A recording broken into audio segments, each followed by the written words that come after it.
خبر شامل کرتے ہیں جتوئی سے۔ ہمارے نمائندے ملک یوسف نذیر کے مطابق جتوئی ڈی پی او مظفر گڑھ احمد نواز شاہ کی زیر قیادت ماہ اکتوبر 2022 میں بہترین کارکردگی پر ضلع مظفر گڑھ کے 1 الاس تھانوں میں S H O Jatoi Arshad Munir ضلع بھر میں اول پوزیشن پر برقرار۔ بہترین کارکردگی پر ڈی پی او مظفر گڑھ کی جانب سے شاباش۔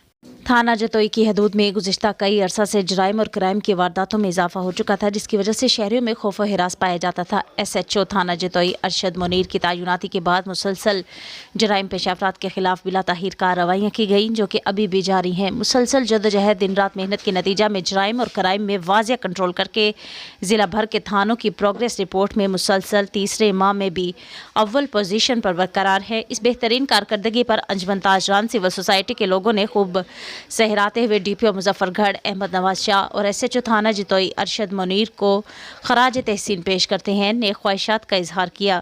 ملک یوسف نذیر جتوئی۔